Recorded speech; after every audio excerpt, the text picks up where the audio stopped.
નમસ્કાર ખેડૂત મિત્રો, સ્વાગત છે બધા મિત્રોનો અમારી યુટ્યુબ ચેનલમાં। હું છું આપનો મિત્ર ભાવિક વઘાસિયા। તો મિત્રો, ખાસ કરીને આ વિડીયોના માધ્યમથી આપણે વાત કરવાની છે સિસ્ટમની હાલની સ્થિતિ શું છે અને આવનારી 24 કલાકની અંદર કયા કયા જિલ્લાઓમાં વરસાદની સંભાવનાઓ રહેલી છે તે વિશેની સંપૂર્ણ માહિતી વિડીયોમાં જોશું।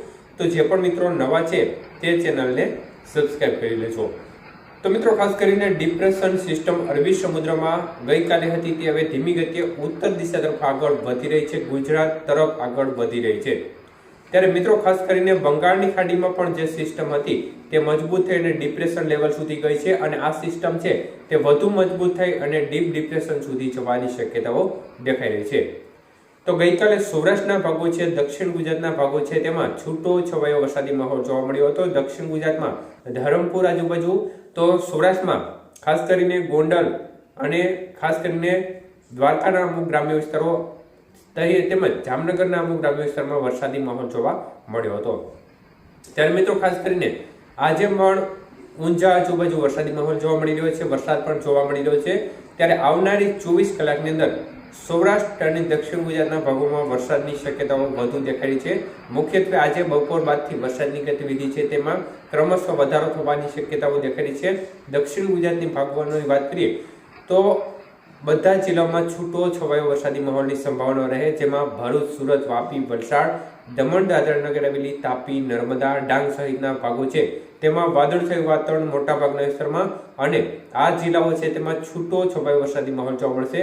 કોઈ લોકેશન ફિક્સ નહીં હોય। આપણે અગાઉ પણ કહ્યું છે કે માવઠાનો વરસાદ હોય છે તેમાં કોઈ ફિક્સ લોકેશન રહેતું નથી, પરંતુ સંભાવના બધા જિલ્લામાં દેખાઈ રહી છે।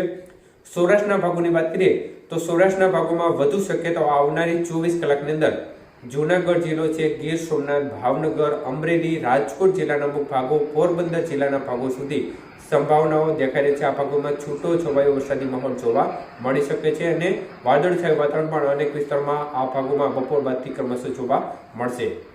તો સૌરાષ્ટ્રના બાકીના જિલ્લાઓ છે તેમાં પણ ક્યાંક ક્યાંક વરસાદની ગતિવિધિ જોવા મળશે છૂટી છવાઈ, પરંતુ વધુ શક્યતાઓ આપણે જે જિલ્લાઓ સૌરાષ્ટ્રના જણાવ્યા તેમાં દેખાઈ રહી છે। તો મિત્રો, ખાસ કરીને માવઠાનો વરસાદ હોય છે તે છૂટો છવાયો વરસે કોઈ પરફેક્ટ લોકેશન સાથે માહિતી મળી શકતી નથી, કારણ કે આ કોઈ સિસ્ટમ ચોમાસાની નથી કે જેના કારણે વરસાદની ગતિવિધિનો આપણે પાક્કો 100% અંદાજ લગાવી શકીએ। એટલે કોઈ પણ મિત્રોએ ખાસ કરીને અમારા તાલુકામાં વરસાદ આવશે કે નહીં તેવી કોમેન્ટ કરવી નહીં। સૌરાષ્ટ્ર અને દક્ષિણ ગુજરાતના ભાગોમાં આ જે માવઠાનો રાઉન્ડ છે તેમાં બધા વિસ્તારમાં શક્યતાઓ દેખાય છે, પરંતુ આજે જે જિલ્લાઓ જણાવ્યા છે તેમાં વધુ સંભાવના રહેશે। મધ્ય પૂર્વ ગુજરાતના ભાગોમાં ખાસ કરીને પૂર્વ ગુજરાતના બોર્ડર કાંઠાના વિસ્તારમાં પણ વાદળછાયા વાતાવરણ વચ્ચે અમુક વિસ્તારમાં વાતાવરણમાં પલટો આવે અને ત્યાં પણ છૂટો છવાયો વરસાદી માહોલ જોવા મળે। તો ઉત્તર ગુજરાત, કચ્છના ભાગો અને મધ્ય ગુજરાતના ભાગોમાં વિસ્તાર ખૂબ ઓછા રહે। આવનારી 24 કલાકની અંદર કોઈક સીમિત સેન્ટરો હશે જેમાં વરસાદની ગતિવિધિ જોવા મળે, પરંતુ વિસ્તાર ખૂબ ઓછા સૌરાષ્ટ્રના જે જિલ્લાઓ અને દક્ષિણ ગુજરાતના ભાગો છે તેના કરતા।